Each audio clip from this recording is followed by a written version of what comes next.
walking into massive May elections.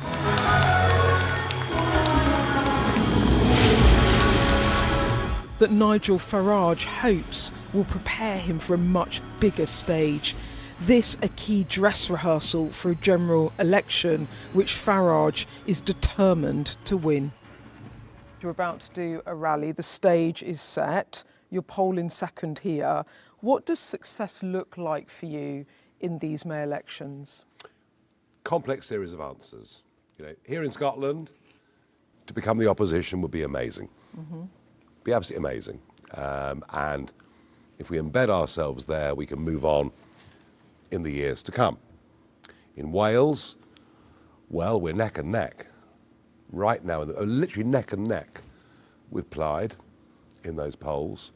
The Labour Party, particularly in the valleys, Keir Hardie, real birthplace of the Labour Party, almost disappearing off the map. So, to be frank, coming first in Wales is the ambition. Whether we can remains to be seen.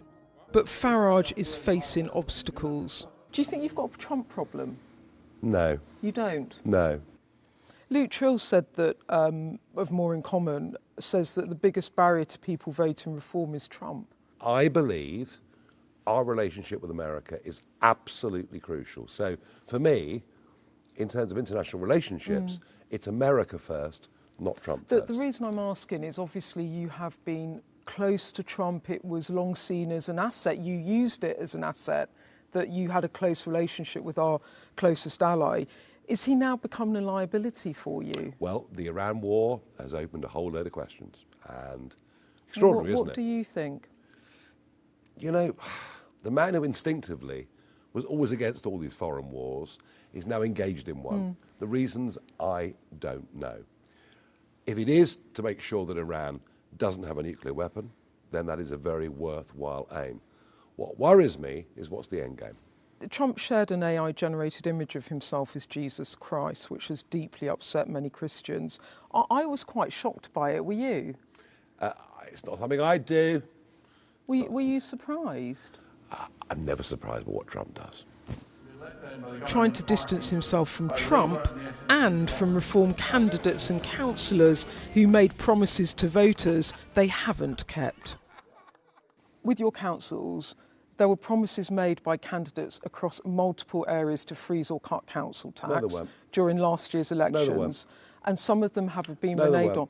Well, Northamptonshire candidates signed a letter pledging a freeze, and council tax in that council's gone up 4.99%. As leader of the party, but when you put up thousands of candidates, individuals or groups may say different things. But the point is that you are stressing that you can't control what local candidates are promising, but this comes back to the delivery risk, doesn't it? Because if voters see a promise on a leaflet in Northamptonshire and that's reneged on... Well, I never saw that leaflet, and if I had, I would have decayed it. But do you need to tighten the message because you're finding that... But if you're a voter in Northamptonshire, you're going to be annoyed, aren't you? Because you were promised one thing, you voted for candidates, and your council tax has gone up. I spoke to all the local media.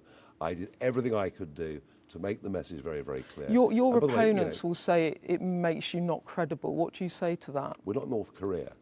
I can't control individuals and thousands of people what they say.